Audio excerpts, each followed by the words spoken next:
What's up, sports fans? Corey Clark. I am the senior writer of Warchant.com. This is Ira Schoffel. He does something for Warchant.com as well. We're here after Florida State's big win. It was a big win. Normally a home game against Boston College isn't a big win in the grand scheme of ACC basketball, at least not the last half decade. But this was a big win, and I think it did punch their tournament ticket. Ira, you're the bracketologist. Yeah. You're our doctor of brackets. Warchant bracketologist. What do you think? Yeah, I think they're in, and I think they would have been in deep trouble if they had lost. Yes. I mean, it was just such a weird. This was a weird season in terms of usually you're on the bubble, you're not on the bubble. For the last week or two, everybody's been saying FSU's in as long as they don't just fall apart. But they lost their last two games, and if they had lost to Boston College at home to end the regular season, it would have felt like they had fallen apart. And they were down 8 in the second half. Yeah. So at that point, you're starting thinking, man, they may need to make a run in the ACC tournament just to get in the NCAA tournament.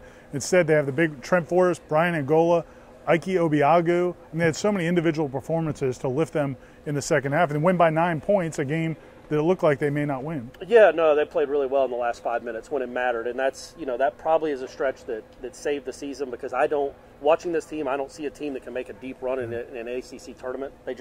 They're not. I don't think they're built that way. But I also think for this season, just getting to the NCAA tournament is a pretty nice accomplishment considering everything they lost. And maybe they get lucky and get a nice seed. It's an 11-6 game, 10-7 game, and they can pull an upset in the second round. But you mentioned Trent Forrest. I think he's been the best player they've had the last 3 weeks. Something's clicked with that dude where you're seeing, okay, by the time he's a junior and a senior, he might be an all-ACC caliber player. Yeah, because the way he attacks the basket, it doesn't matter how many guys are trying to stop him from getting to the basket. It seems like he finds a way or to go to the line, and then he shot free throws really well. He's been shooting free throws really well, and now that makes him such an added weapon because he can get to the line in close games and kind of finish a game out. And then again, Ike Obiagu defensively and Trent Forrest defensively. Boston College, until early in the second half, looked like they were going to score 90 points. Right. I mean, they were unconscious from three, and they've got really good guards. They're very talented offensively. And Florida State didn't have any answers, but then Trent Forrest started really locking them up defensively on the perimeter, and Obiagu was 7 blocks, 10 boards. For a freshman center to play like that, and it was a game where Chris Kumaje really couldn't get on the floor because of the style of play Boston College plays. So it was a huge win, and I think it clinches their NCAA tournament. Well, and the thing was, it's not a big win in the sense that this is a big RPI win, like Boston College is a top 20 team or anything, but you couldn't afford that loss. Yeah. You couldn't be 8-10 in conference with that loss, losing 3 in a row, and particularly maybe 4 in a row if you go into the ACC tournament. Winning this game gets you 9-9, 20 wins. It wasn't a great atmosphere today for a senior day. The announced attendance was less than 10,000. I think it was less than that probably. But it was a special day. Brian Angola, his family came over his mother came up from Columbia for the game, surprised him on senior day. It might have been Phil Kofer's last home game. There were a lot of special moments it's your last time playing in this gym, assuming you're not in the NIT.